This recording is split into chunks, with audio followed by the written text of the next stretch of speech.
Corona की दूजी लहर का रौला पूरी दुनिया दे विच है, पर ऑक्सीजन की मारामारी सिर्फ भारत दे विच ही क्यों बनी हुई है।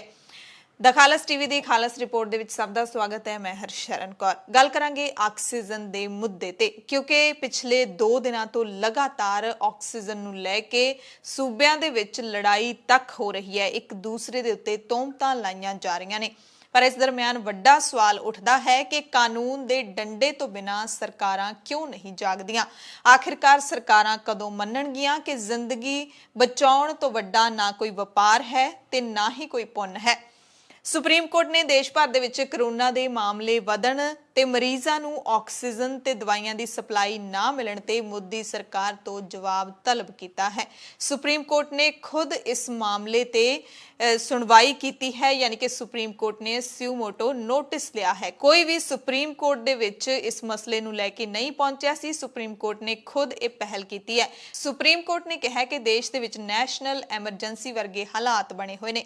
सर्वोच्च अदालत ने जोर दे के कहा कि ऑक्सीजन की सप्लाई, जरूरी दवाइयां, टीकियां की सप्लाई दे लई देश भर दे विच कौमी पॉलिसी बननी चाहिए है।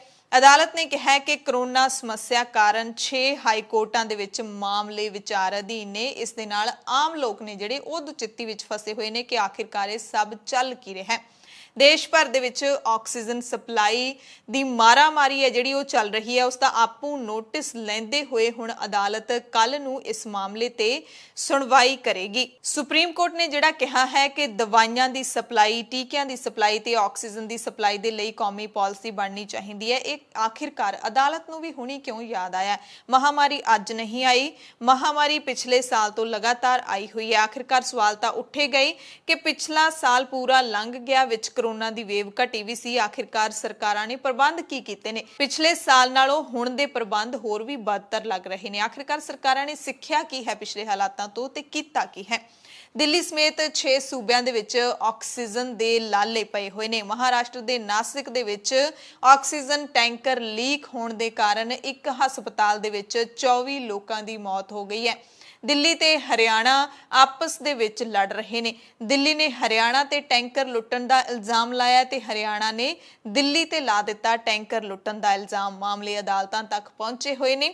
सूबा सरकारां आपस दे विच लड़ रहीआं ने, पर सरकारां नूं इस गल नाल शायद कोई मतलब नहीं है कि जिंदगी बचाउण दे नालों ना कोई वड्डा पुण्य हुंदा है ते ना ही वड्डा कोई वपार हुंदा है। दिल्ली के मुख्यमंत्री अरविंद केजरीवाल सूबा सरकारां नूं अकल दीआं गोलियां वंड रहे ने कि यह वेला लड़न दा नहीं है, रल मिल के इस मुद्दे दे नाल नजिठण दा है। केंद्र सरकार ने दिल्ली दी केजरीवाल सरकार ते ऑक्सीजन दे मुद्दे नूं सनसनीखेज बनाउण दा इल्जाम लाया। कैप्टन साहब ने भी सेहत मंत्री डॉक्टर हर्षवर्धन नूं चिट्ठी लिख के ऑक्सीजन मंगी है पंजाबियां दे वास्ते। सो मुल्क दे विच कोरोना वायरस के मामले जिस तरीके दे नाल वध रहे ने, उसे रफ्तार दे नाल ऑक्सीजन की लोड़ भी वध रही है, ऑक्सीजन की मंग भी वध रही है। कोरोना मरीजों के इलाज दे विच दरअसल ऑक्सीजन एक जरूरी उपाय है। केंद्र सरकार दे वल्लों सूबियां दे लई ऑक्सीजन का कोटा तय किया जाता है। सूबा सरकारां ने जिहड़ियां ओह सिर्फ मंग कर सकदियां ने, पर तय करना है कोटा जिहड़ा ओह केंद्र सरकार दे हत्थ विच हुंदा है, पर यह सूबियां दीआं लोड़ां दे मुताबिक हुंदा है। पर इन्हां दिनां दे विच कोरोना दे मरीज हदों वध हुंदे जा रहे ने। सरकारी अंकड़ियां दे मुताबिक सूबियां नूं भी ऑक्सीजन की घाट नाल लड़ना पै रहा है ते आपस दे विच भी सूबियां ने लड़ाइयां विढ़ लईआं ने। हालात इत्थों तक पहुंच गए ने कि अदालतां नूं इन्हां मामलिਆਂ दे विच टीका टिप्पणी करनी पै रही है। सूबियां दे तरसयोग हो रहे हालातां बारे दिल्ली हाई कोर्ट दे विच भी सुनवाई हुई। दिल्ली हाई कोर्ट ने कहा कि असीं हुक्म दिंदे हां कि सनत खास करके स्टील प्लांट बंद किए जाण, ऑक्सीजन मुहैया करवाई जाए हस्पतालां नूं। इस वक्त स्टील प्लांट चलाउण दी इन्नी लोड़ नहीं है, बल्कि इंसानां नूं बचाउण दी लोड़ है। सूबियां विचाले तालमेल बिठाउणा केंद्र सरकार दा फर्ज है, यह भी कहा दिल्ली हाई कोर्ट ने। ते इसे फर्ज नूं याद करवाउण दे लई दिल्ली हाई कोर्ट ने केंद्र नूं सनत दे विच वरती जा रही ऑक्सीजन नूं रोक के हस्पतालां दे लई ऑक्सीजन मुहैया करवाउण दे सख्त हुक्म दित्ते ने। अदालत ने तां इत्थों तक कहा कि हालातां दी गंभीरता नूं देखदिआं होइआं मोदी सरकार जागदी क्यों नहीं। असीं हैरान ते नाखुश हां कि हस्पताल ਹਸਪਤਾਲਾਂ ਦੇ ਵਿੱਚ ਆਕਸੀਜਨ ਖਤਮ ਹੋ ਗਈ ਹੈ। ਸਟੀਲ ਪਲਾਂਟ ਚੱਲ ਰਹੇ ਨੇ ਪਰ ਇਨਸਾਨਾਂ ਦੀ ਮਸ਼ੀਨਰੀ ਰੁਕ ਰਹੀ ਹੈ, ਪਰ ਸਰਕਾਰ ਸੁੱਤੀ ਪਈ ਹੈ। ਇਸੇ ਕਰਕੇ ਅਦਾਲਤ ਨੇ ਸਖਤੀ ਨਾਲ ਹੁਕਮ ਦਿੱਤਾ ਹੈ ਕਿ ਸਟੀਲ ਪਲਾਂਟਾਂ ਦੇ ਵਿੱਚ ਆਕਸੀਜਨ ਬੰਦ ਕਰਕੇ ਹਸਪਤਾਲਾਂ ਦੇ ਵਿੱਚ ਪਹੁੰਚਾਈ ਜਾਵੇ। ਸੂਬਿਆਂ ਦੇ ਵਿਚਾਲੇ ਆਕਸੀਜਨ ਦੇ ਕੋਟੇ ਨੂੰ ਲੈ ਕੇ ਜਿਹੜੀ ਲੜਾਈ ਹੋ ਰਹੀ ਹੈ ਉਸ ਦੇ ਵਿੱਚ ਸਭ ਤੋਂ ਪਹਿਲਾਂ ਗੱਲ ਕਰਾਂਗੇ ਹਰਿਆਣਾ ਦੇ ਸਿਹਤ ਮੰਤਰੀ ਅਨਿਲ ਵਿਜ ਦੀ। ਉਹ ਤਾਂ ਪੂਰੀ ਤਰ੍ਹਾਂ ਦੇ ਨਾਲ ਨਿੱਜੀ ਰੂਪ ਦੇ ਵਿੱਚ ਹੀ ਲੜਾਈ ਕਰਨਾ ਸ਼ੁਰੂ ਹੋ ਗਏ। ਅਨਿਲ ਵਿਜ ਨੇ ਤਾਂ ਦਿੱਲੀ ਦੀ ਸਰਕਾਰ ਤੇ ਆਕਸੀਜਨ ਦੀ ਲੁੱਟ ਦੇ ਇਲਜ਼ਾਮ ਤੱਕ ਲਾ ਦਿੱਤੇ। ਹਾਲਾਂਕਿ ਉਸ ਤੋਂ ਪਹਿਲਾਂ ਦਿੱਲੀ ਸਰਕਾਰ ਇਹ ਇਲਜ਼ਾਮ ਲਾ ਚੁੱਕੀ ਸੀ। ਉਹਨਾਂ ਕਿਹਾ ਕਿ ਹਰਿਆਣਾ ਵਿੱਚ ਸਾਡੇ ਕੋਲ ਆਕਸੀਜਨ ਦੀ ਲੋੜੀਂਦੀ ਮਾਤਰਾ ਹਾਲੇ ਮੌਜੂਦ ਹੈ। ਹਰਿਆਣੇ ਵਿੱਚ 270 ਮੀਟ੍ਰਿਕ ਟਨ ਆਕਸੀਜਨ ਬਣਦੀ ਹੈ। ਕੁਝ ਆਕਸੀਜਨ ਕਹਿੰਦੇ ਸਾਨੂੰ ਹਿਮਾਚਲ ਤੋਂ ਆ ਰਹੀ ਹੈ, ਜੋ ਕਿ ਹਿਮਾਚਲ ਦੇ ਬੱਦੀ ਤੋਂ ਆਉਂਦੀ ਹੈ। ਹਿਮਾਚਲ ਸਰਕਾਰ ਨੇ ਹੁਣ ਉਸ ਸਪਲਾਈ ਨੂੰ ਬੰਦ ਕਰ ਦਿੱਤਾ ਹੈ। ਰਾਜਸਥਾਨ ਦੇ ਵਿੱਚ ਬਿਵਾੜੀ ਤੋਂ ਆ ਰਹੀ ਆਕਸੀਜਨ ਦੀ ਸਪਲਾਈ ਵੀ ਹਰਿਆਣੇ ਲਈ ਬੰਦ ਹੋ ਚੁੱਕੀ ਹੈ। ਵਿਜ ਨੇ ਕਿਹਾ ਕਿ ਹੁਣ ਅਸੀਂ ਹਰਿਆਣਾ ਦੇ ਅਧਿਕਾਰੀਆਂ ਨੂੰ ਆਕਸੀਜਨ ਪਲਾਂਟਾਂ ਤੇ ਬਿਠਾ ਦਿੱਤਾ ਹੈ। ਪਹਿਲਾਂ ਹੁਣ ਅਸੀਂ ਹਰਿਆਣਾ ਦੇ ਅੰਦਰਲੀ ਜਿਹੜੀ ਆਕਸੀਜਨ ਦੀ ਸਪਲਾਈ ਹੈ ਉਸ ਨੂੰ ਪੂਰੀ ਕਰਾਂਗੇ, ਪਰ ਸਾਡੇ ਤੇ ਦਬਾਅ ਪਾਇਆ ਜਾ ਰਿਹਾ ਕਿ ਅਸੀਂ ਦਿੱਲੀ ਨੂੰ ਆਕਸੀਜਨ ਦੇਈਏ। ਸਾਡੇ ਕੋਲ ਬਚੇਗੀ ਤਾਂ ਅਸੀਂ ਜ਼ਰੂਰ ਦੇਵਾਂਗੇ, ਪਰ ਪਹਿਲਾਂ ਅਸੀਂ ਆਪਣੇ ਲੋਕਾਂ ਲਈ ਰੱਖਾਂਗੇ। ਸੋ ਮੰਤਰੀ ਨੇ ਸਿੱਧਾ ਇਸ਼ਾਰਾ ਕੀਤਾ ਹੈ ਕਿ ਪਹਿਲਾਂ ਅਸੀਂ ਆਪਣਾ ਘਰ ਦੇਖਾਂਗੇ, ਬਾਕੀ ਦੀਆਂ ਗੱਲਾਂ ਅਸੀਂ ਬਾਅਦ ਵਿੱਚ ਕਰਾਂਗੇ। ਹਾਲਾਂਕਿ ਪ੍ਰਧਾਨ ਮੰਤਰੀ ਨਰਿੰਦਰ ਮੋਦੀ ਨੇ ਦਾਅਵਾ ਵੀ ਕੀਤਾ ਸੀ ਕਿ ਕੇਂਦਰ ਸਰਕਾਰ ਆਕਸੀਜਨ ਦੀ ਸਪਲਾਈ ਨੂੰ ਪੂਰਾ ਕਰਨ ਦੀ ਕੋਸ਼ਿਸ਼ ਕਰ ਰਹੀ ਹੈ। ਹਾਲਾਂਕਿ ਦਿੱਲੀ ਹਾਈ ਕੋਰਟ ਦੇ ਵਿੱਚ ਅੱਜ ਜਿਹੜੀ ਸੁਣਵਾਈ ਹੋਈ ਹੈ ਆਕਸੀਜਨ ਦੇ ਮੁੱਦੇ ਨੂੰ ਲੈ ਕੇ, ਉਸ ਸੁਣਵਾਈ ਦੇ ਦੌਰਾਨ ਅਦਾਲਤ ਨੇ ਹਰਿਆਣੇ ਨੂੰ ਕਹਿ ਦਿੱਤਾ ਹੈ ਕਿ ਸਪਲਾਈ ਹੈ ਜਿਹੜੀ ਉਹ ਦਿੱਲੀ ਨੂੰ ਭੇਜੀ ਜਾਵੇ। ਪਾਣੀਪਤ ਤੋਂ ਟੈਂਕਰ ਨੇ ਜਿਹੜੇ ਆਕਸੀਜਨ ਦੇ ਉਹ ਭੇਜੇ ਜਾਣ, ਪਰ ਹੁਣ ਹਰਿਆਣਾ ਭੇਜਦਾ ਜਾਂ ਨਹੀਂ ਭੇਜਦਾ ਇਹ ਬਾਅਦ ਦੀ ਗੱਲ ਹੈ। ਸੋ ਇਸ ਵਕਤ ਦੇ ਹਾਲਾਤ ਇਹ ਬਣੇ ਹੋਏ ਨੇ ਕਿ ਆਕਸੀਜਨ ਤੋਂ ਵੱਧ ਕੁਝ ਲੋੜੀਂਦਾ ਹੈ ਹੀ ਨਹੀਂ। ਸੂਬਿਆਂ ਦੇ ਵਿੱਚ ਆਕਸੀਜਨ ਇਕੱਠੀ ਕਰਨ ਤੇ ਉਸ ਨੂੰ ਹਸਪਤਾਲਾਂ ਦੇ ਵਿੱਚ ਪਹੁੰਚਾਉਣ ਦੀ ਹੋੜ ਲੱਗ ਗਈ ਹੈ। ਤੇ ਆਕਸੀਜਨ ਇਹ ਬਣਦੀ ਕਿਵੇਂ ਹੈ? ਕੀ ਸਾਰੇ ਸੂਬਿਆਂ ਦੇ ਵਿੱਚ ਆਕਸੀਜਨ ਨਹੀਂ ਬਣਦੀ? ਕਿਵੇਂ ਇਸ ਨੂੰ ਬਣਾਇਆ ਜਾਂਦਾ ਹੈ? ਕਿੰਨੀ ਇਹਦੀ ਕੀਮਤ ਹੁੰਦੀ ਹੈ? ਇਸ ਬਾਰੇ ਵੀ ਥੋੜੀ ਜਿਹੀ ਜਾਣਕਾਰੀ ਆਪਾਂ ਲੈ ਲੈਣੇ ਆ, ਕਿਉਂਕਿ ਸੂਬੇ ਨੇ ਜਿਹੜੇ ਉਹ ਆਪਸ ਦੇ ਵਿੱਚ ਸਿਰ ਪੜਾ ਰਹੇ ਨੇ ਇਸ ਮਸਲੇ ਨੂੰ ਲੈ ਕੇ।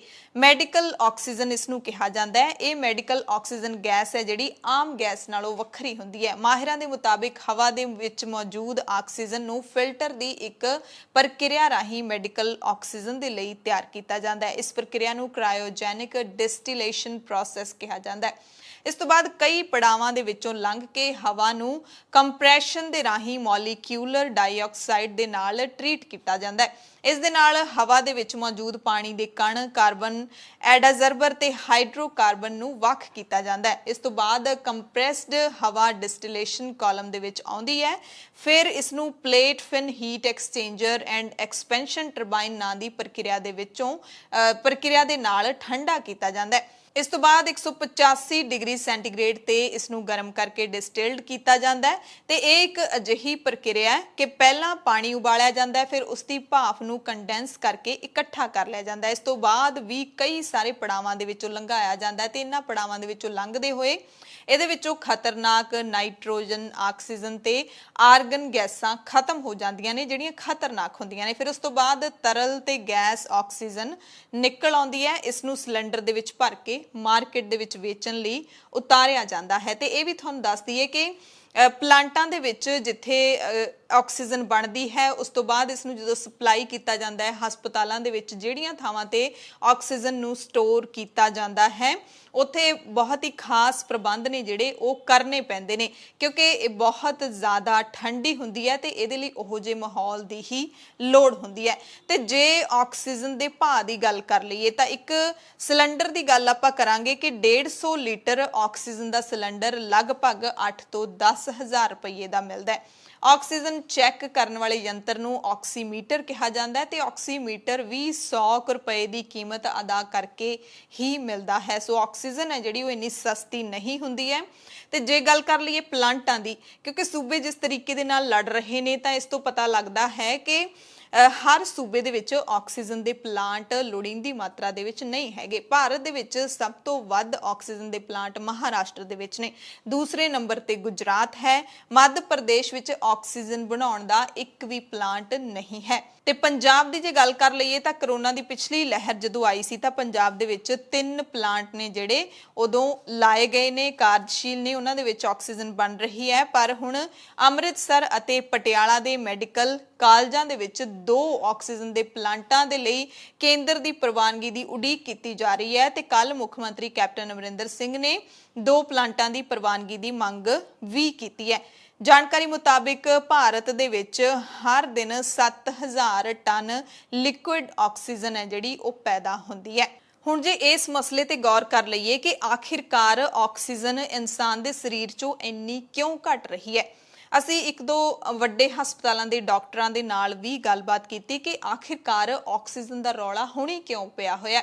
ਪਿਛਲੇ ਸਾਲ ਵੀ ਮਹਾਮਾਰੀ ਆਈ ਹੈ 2020 ਦੇ ਵਿੱਚ, ਪਰ ਉਦੋਂ ਆਕਸੀਜਨ ਦਾ ਇੰਨਾ ਰੌਲਾ ਆਪਾਂ ਨਹੀਂ ਸੁਣਿਆ ਸੀ। ਆਕਸੀਜਨ ਦੀ ਮਾਰਾਮਾਰੀ ਬਾਰੇ ਸੂਬੇ ਇਸ ਤਰੀਕੇ ਦੇ ਨਾਲ ਨਹੀਂ ਲੜਦੇ ਸੀ, ਪਰ ਇਸ ਵਾਰੀ ਹਾਲਾਤ ਵੱਖਰੇ ਕਿਉਂ ਨੇ? ਡਾਕਟਰਾਂ ਕੋਲ ਵੀ ਸ਼ਾਇਦ ਇਸ ਗੱਲ ਦਾ ਕੋਈ ਜਵਾਬ ਨਹੀਂ ਹੈ। ਹਾਲਾਂਕਿ ਉਹਨਾਂ ਦਾ ਮੰਨਣਾ ਹੈ ਕਿ ਜੋ ਕਰੋਨਾ ਵਾਇਰਸ ਹੈ ਉਹ ਹੁਣ ਤੱਕ ਆਪਣੇ 1700 ਵਾਰੀ ਰੂਪ ਹੈ ਜਿਹੜੇ ਉਹ ਬਦਲ ਚੁੱਕਿਆ ਹੈ। ਕਰੋਨਾ ਦੇ ਵੇਰੀਐਂਟ ਨਵੇਂ ਤੋਂ ਨਵੇਂ ਆਉਂਦੇ ਰਹਿੰਦੇ ਨੇ ਤੇ ਇਹ ਜਿਹੜਾ ਵੇਰੀਐਂਟ ਹੈ ਇਹ ਸਿੱਧਾ ਇਨਸਾਨ ਦੇ ਫੇਫੜਿਆਂ ਤੇ ਤਾਂ ਹਰ ਵੇਰੀਐਂਟ ਹੈ ਜਿਹੜਾ ਕਰੋਨਾ ਦਾ ਹਰ ਰੂਪ ਹੈ ਉਹ ਇਨਸਾਨ ਦੇ ਫੇਫੜਿਆਂ ਦੇ ਉੱਤੇ ਹੀ ਅਟੈਕ ਕਰਦਾ ਹੈ ਕਿ ਉਸ ਨੂੰ ਸਾਹ ਦੀ ਜਿਹੜੀ ਸਮੱਸਿਆ ਪੈਦਾ ਹੋ ਜਾਂਦੀ ਹੈ। ਪਰ ਇਸ ਦੇ ਨਾਲ ਆਕਸੀਜਨ ਕਿਉਂ ਘਟਦੀ ਹੈ ਇਹ ਨਵੇਂ ਵੇਰੀਐਂਟ ਦੇ ਨਾਲ, ਇਸ ਬਾਰੇ ਹਾਲੇ ਵਿਗਿਆਨੀਆਂ ਦੀ ਖੋਜ ਹੋਣੀ ਬਾਕੀ ਹੈ। ਪਰ ਭਾਰਤ ਦੇ ਵਿੱਚ ਇਹ ਦੇਖਿਆ ਜਾ ਰਿਹਾ ਹੈ ਕਿ ਇਨਸਾਨਾਂ ਨੂੰ ਜਾਂ ਕਹਿ ਲਈਏ ਕਿ ਕਰੋਨਾ ਦੇ ਮਰੀਜ਼ਾਂ ਨੂੰ ਆਕਸੀਜਨ ਦੀ ਕਮੀ ਸਭ ਤੋਂ ਵੱਧ ਪਾਈ ਜਾ ਰਹੀ ਹੈ। ਪਰ ਹਸਪਤਾਲਾਂ ਦੇ ਵਿੱਚ ਜਾਣ ਤੋਂ ਬਾਅਦ ਵੀ ਕਰੋਨਾ ਮਰੀਜ਼ਾਂ ਦੀ ਮੌਤ ਕਿਉਂ ਹੋ ਰਹੀ ਹੈ? ਸਭ ਤੋਂ ਪਹਿਲੀ ਘਾਟ ਤਾਂ ਆਕਸੀਜਨ ਦੀ ਹੈ ਕਿ ਸਾਰਿਆਂ ਨੂੰ ਆਕਸੀਜਨ ਲੋੜੀਂਦੀ ਮਾਤਰਾ ਦੇ ਵਿੱਚ ਨਹੀਂ ਮਿਲ ਰਹੀ। ਦੂਸਰਾ, ਡਾਕਟਰ ਇਹ ਕਹਿੰਦੇ ਨੇ ਕਿ ਮਰੀਜ਼ ਸਾਡੇ ਕੋਲ ਉਦੋਂ ਆਉਂਦਾ ਹੈ ਜਦੋਂ ਉਸਦੀ ਆਕਸੀਜਨ ਦਾ ਲੈਵਲ 30 ਰਹਿ ਜਾਂਦਾ ਹੈ, ਜਦ ਕਿ ਇੱਕ ਇਨਸਾਨ ਦੇ ਸਰੀਰ ਦੇ ਵਿੱਚ ਆਕਸੀਜਨ ਦਾ ਲੈਵਲ ਹੈ ਜਿਹੜਾ ਆਕਸੀਜਨ ਦਾ ਪੱਧਰ 95 ਤੋਂ ਨਹੀਂ ਘਟਣਾ ਚਾਹੀਦਾ। ਡਾਕਟਰ ਕਹਿੰਦੇ ਨੇ ਕਿ ਜੇ 95 ਤੋਂ ਥੱਲੇ ਤੁਹਾਡੇ ਸਰੀਰ ਦੇ ਵਿੱਚ ਆਕਸੀਜਨ ਦਾ ਪੱਧਰ ਜਾ ਰਿਹਾ ਹੈ, ਇਸ ਦਾ ਮਤਲਬ ਹੈ ਕਿ ਤੁਹਾਡੇ ਸਰੀਰ ਦੇ ਵਿੱਚ ਕੁਝ ਗੜਬੜ ਹੈ ਜਿਹੜੀ ਉਹ ਹੋ ਰਹੀ ਹੈ, ਆਕਸੀਜਨ ਦੀ ਘਾਟ ਪੈਦਾ ਹੋ ਰਹੀ ਹੈ। ਡਾਕਟਰਾਂ ਦਾ ਕਹਿਣਾ ਹੈ ਕਿ 95 ਇਹਦਾ ਸਹੀ ਲੈਵਲ ਹੈ। ਇਨਸਾਨ ਦੇ ਸਰੀਰ ਦੇ ਵਿੱਚ 95 ਲੈਵਲ ਹੈ ਜਿਹੜਾ ਉਹ ਰਹਿਣਾ ਚਾਹੀਦਾ ਹੈ ਆਕਸੀਜਨ ਦਾ। ਉਸ ਤੋਂ ਵੱਧ ਕਿੰਨਾ ਮਰਜ਼ੀ ਹੋ ਸਕਦਾ ਹੈ, ਘੱਟ ਤੋਂ ਘੱਟ 95 ਜ਼ਰੂਰ ਹੋਣਾ ਚਾਹੀਦਾ। ਜੇ 90 ਤੋਂ ਥੱਲੇ ਜਾ ਰਿਹਾ ਹੈ ਤਾਂ ਸਮਝ ਲਓ ਕਿ ਖਤਰੇ ਦੀ ਘੰਟੀ ਹੈ ਜਿਹੜੀ ਉਹ ਵੱਜ ਰਹੀ ਹੈ। ਤੇ ਇੱਕ ਹੋਰ ਵੀ ਬੜਾ ਅਹਿਮ ਪੱਖ ਹੈ ਕਿ ਕੋਈ ਵੀ ਇਨਸਾਨ ਬਿਨਾਂ ਡਾਕਟਰ ਦੀ ਰਿਕਮੈਂਡੇਸ਼ਨ ਤੋਂ, ਡਾਕਟਰ ਦੀ ਹਦਾਇਤ ਤੋਂ ਬਿਨਾਂ ਆਕਸੀਜਨ ਨਹੀਂ ਖਰੀਦ ਸਕਦਾ। ਤੇ ਪਲਾਂਟ ਵੀ ਜਿਹੜੇ ਲਾਉਣੇ ਹੁੰਦੇ ਨੇ ਸੂਬਿਆਂ ਦੇ ਵਿੱਚ ਜਾਂ ਪੂਰੇ ਦੇਸ਼ ਦੇ ਵਿੱਚ ਕਿਤੇ ਵੀ ਆਕਸੀਜਨ ਦਾ ਪਲਾਂਟ ਲੱਗਣਾ ਹੋਵੇ, ਉਸ ਦੇ ਲਈ ਕੇਂਦਰ ਸਰਕਾਰ ਦੀ ਮਨਜ਼ੂਰੀ ਜ਼ਰੂਰੀ ਹੁੰਦੀ ਹੈ। ਭਾਰਤ ਵਿੱਚ ਜੇਕਰ ਇਹੋ ਜਿਹੇ ਪਲਾਂਟ ਲਾਉਣੇ ਹੋਣ ਤਾਂ ਘੱਟੋ ਘੱਟ 5 ਤੋਂ 10 ਕਰੋੜ ਦਾ ਖਰਚਾ ਆਉਂਦਾ ਹੈ ਇੱਕ ਪਲਾਂਟ ਲਾਉਣ ਤੇ। ਪਲਾਂਟ ਦੇ ਸਾਈਜ਼ ਦੇ ਨਾਲ ਇਹ ਖਰਚਾ ਘੱਟ ਵੱਧ ਵੀ ਸਕਦਾ ਹੈ, ਪਰ ਹੈਰਾਨੀ ਦੀ ਗੱਲ ਹੈ ਕਿ ਇਹ ਪਲਾਂਟ ਵੀ ਤਾਂ ਹੀ ਕੰਮ ਕਰਦੇ ਨੇ ਜੇਕਰ ਅਸੀਂ ਕੁਦਰਤ ਤੋਂ ਕੱਚੇ ਮਾਲ ਦੇ ਰੂਪ ਦੇ ਵਿੱਚ ਆਕਸੀਜਨ ਬਣਾਉਣ ਦੇ ਲਈ ਹਵਾ ਲਵਾਂਗੇ।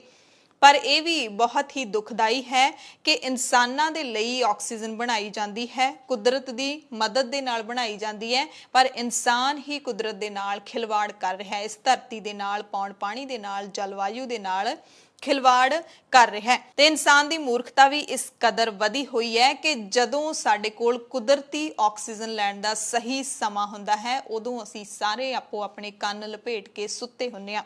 ਅੱਜ ਦੇ ਯੁੱਗ ਦੇ ਵਿੱਚ ਇਨਸਾਨ ਦਾ ਜਿਹੜਾ ਜੀਵਨ ਸ਼ੈਲੀ ਹੈ ਇਸ ਤਰੀਕੇ ਦੀ ਬਣੀ ਹੋਈ ਹੈ ਕਿ ਰਾਤ ਨੂੰ ਬਹੁਤ ਲੇਟ ਸੌਣਾ ਤੇ ਫਿਰ ਸਵੇਰੇ ਬਹੁਤ ਲੇਟ ਉੱਠਣਾ। ਸਵੇਰ ਹੁੰਦੀ ਹੈ ਜਿਹੜੀ ਸਵੇਰ ਦਾ ਸਮਾਂ ਹੁੰਦਾ ਹੈ ਉਸ ਨੂੰ ਅਸੀਂ ਇਸੇ ਤਰ੍ਹਾਂ ਹੀ ਗਵਾ ਦਿੰਨੇ ਆ। ਸਵੇਰ ਦੀ ਸੈਰ, ਤੜਕੇ ਉੱਠਣਾ ਤੇ ਸੈਰ ਕਰਨਾ ਜਾਂ ਫਿਰ ਵਰਜਿਸ਼ ਕਰਨੀ ਖੁੱਲੀ ਹਵਾ ਦੇ ਵਿੱਚ, ਉਹ ਤੋਂ ਵਧੀਆ ਤਰੀਕੇ ਦੇ ਨਾਲ ਸਾਨੂੰ ਕੁਦਰਤੀ ਆਕਸੀਜਨ ਦਿਨ ਦੇ ਵਿੱਚ ਕਿਸੇ ਵੇਲੇ ਵੀ ਨਹੀਂ ਮਿਲ ਸਕਦੀ, ਕਿਉਂਕਿ ਸਵੇਰ ਦਾ ਸਮਾਂ ਅਜਿਹਾ ਹੁੰਦਾ ਜਦੋਂ ਸੜਕਾਂ ਦੇ ਉੱਤੇ ਵਾਹਨ ਨੇ ਜਿਹੜੇ ਉਹ ਬਿਲਕੁਲ ਹੀ ਟਾਵੇਂ ਚੱਲਦੇ ਨੇ ਤੇ ਬਹੁਤ ਹੀ ਚੰਗੇ ਤਰੀਕੇ ਦੇ ਨਾਲ ਅਸੀਂ ਕੁਦਰਤੀ ਆਕਸੀਜਨ ਹੈ ਜਿਹੜੀ ਕੁਦਰਤੀ ਹਵਾ ਦੇ ਰੂਪ ਦੇ ਵਿੱਚ ਆਕਸੀਜਨ ਲੈ ਸਕਦੇ ਹਾਂ। ਆਸ ਕਰਦੇ ਹਾਂ ਕਿ ਇਨਸਾਨ ਸਿਆਣਾ ਹੋਵੇ, ਕੁਦਰਤੀ ਸਰੋਤਾਂ ਨੂੰ ਸਾਂਭ ਲਵੇ, ਉਹਨਾਂ ਤੋਂ ਜਿਹੜਾ ਹੈ ਫਾਇਦਾ ਲੈਣਾ ਸਿੱਖੇ ਤੇ ਫਿਰ ਉਸ ਨੂੰ ਨਕਲੀ ਆਕਸੀਜਨ ਜਿਹੜੀ ਬਣਾਈ ਜਾਂਦੀ ਹੈ ਉਸ ਦੀ ਲੋੜ ਹੀ ਨਾ ਪਵੇ। ਆਪਣਾ ਸਰੀਰ ਹੈ ਜਿਹੜਾ ਉਹ ਤੰਦਰੁਸਤ ਰੱਖੇ ਤਾਂ ਸ਼ਾਇਦ ਬਿਮਾਰੀਆਂ ਹੀ ਨਾ ਲੱਗਣ। ਧੰਨਵਾਦ।